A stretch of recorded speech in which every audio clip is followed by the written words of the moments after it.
بسم اللہ الرحمن الرحیم۔ السلام علیکم پیارے بچوں، امید کرتی ہوں آپ سب خیریت سے ہوں گے۔ آپ سب جانتے ہیں ہمارے پیارے وطن کا نام پاکستان ہے، اور پاکستان بہت پیارا اور خوبصورت وطن ہے۔ پاکستان 14 اگست 1947 کو بنا تھا، اور اسے بنانے کے لیے علامہ اقبال، قائد اعظم محمد علی جناح اور لیاقت علی خان نے بہت زیادہ محنت کی تھی۔ ان کے ساتھ اور بھی بہت سارے بزرگان دین تھے۔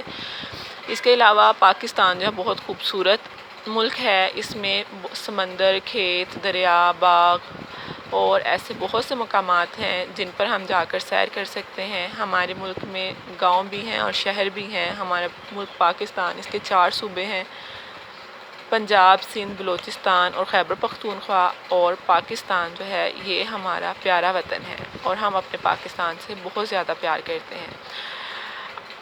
آپ اس سبق کی چونکہ دہرائی کر رہے ہیں، اس لیے ہم اس کی پڑھائی نہیں کریں گے۔ میں نے آپ کو اس کا تعارف کروا دیا۔ اب ہم پاکستان زندہ باد کی سرگرمیوں کی طرف چلتے ہیں۔ پاکستان کب قائم ہوا؟ پاکستان 14 اگست 1947 کو قائم ہوا۔ پاکستان کے 4 صوبوں کے نام: سندھ، پنجاب، بلوچستان اور خیبر پختونخوا۔ اس کہانی میں آنے والے قومی رہنماؤں کے نام لکھیے۔ اس کہانی میں کون سے رہنما آئے تھے؟ قائد اعظم محمد علی جناح، علامہ اقبال اور لیاقت علی خان۔ پاکستان میں کون کون سے مقامات ہیں؟ پاکستان میں دریا ہیں، سمندر، پہاڑ،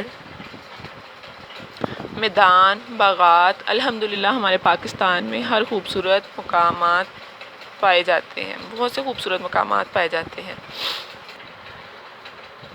سرگرمی نمبر 2 ہے کہ سبق سے ایسے الفاظ تلاش کر کے لکھیے جو ایک ساتھ 2 بار استعمال ہوئے ہوں۔ مثلاً اچھے اچھے، تو آپ دیکھ سکتے ہیں کہ نیچے لکھا ہوا ہے اونچے، یعنی اونچے اونچے، بڑے بڑے بڑے اور چھوٹے چھوٹے چھوٹے۔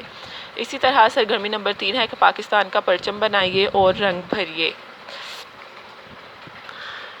الفاظ سازی ہے کہ دیے گئے خاکے سے حروف کی مدد سے ہدایت کے مطابق الفاظ بنائیے۔ کیسے بنانے ہیں؟ واو، الف، بے، میم، جیم، سین، نون، رے۔ اب کیا کیا ہے؟ 2 حروف والے 3 الفاظ بنائیے۔ جیسے اب اس نے کہا تھا الف بے کیا بنا؟ اب۔ تو ہم نے کیا کیا؟ الف نون ان، جیم سین جس، جیم بے جب۔ یعنی ایک جو حرف ہوتا ہے وہ حروف تہجی کا ایک حرف ہے نا، اور جب ہم ایک کے ساتھ دوسرے حرف کو ملا دیتے ہیں، یعنی جب 2 حروف آپس میں مل جاتے ہیں تو وہ ایک لفظ بن جاتا ہے۔ جیسے الف اور بے الگ الگ حرف تھے، اور ان دونوں کو ملایا تو ہمارے پاس ایک لفظ بن گیا اب۔ اسی طرح الف اور نون الگ الگ حروف تھے، اب ہم نے ان دونوں کو ملایا تو ہمارے پاس لفظ بن گیا ان۔ اسی طرح ہمارے پاس جس اور جب بھی الفاظ بن گئے۔ سرگرمی نمبر 2 میں الفاظ سازی نمبر 2 ہے کہ 3 حروف والے 3 الفاظ بنائیے۔ جیسے اب ہم نے یہاں پہ 2 حروف کو ملایا تھا تو ہمارے پاس لفظ بنا تھا، اب یہاں پہ ہم 3 حروف کو ملا رہے ہیں تو ہمارے پاس نیا لفظ بن رہا ہے۔ جیسے میم واو رے، میم واو مو، رے مور، تو نیا لفظ کیا بنا؟ مور۔ اسی طرح الف بے اب، واو اب بو، الف بے اب، بے واو بو، اب بو۔ نون الف نا، میم نام، نون الف یہ الگ الگ حرف ہیں اور یہ بھی الگ حرف ہے، ہم نے تینوں حروف کو ملایا تو ہمارے پاس کیا لفظ بنا؟ نام۔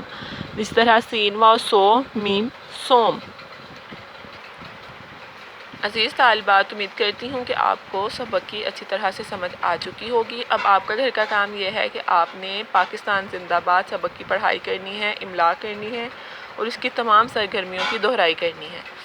اور اب آپ نے گروپ میں سبق پاکستان زندہ باد کی املا لکھ کر شیئر کرنی ہے۔ اپنا خیال رکھیے۔ اللہ حافظ۔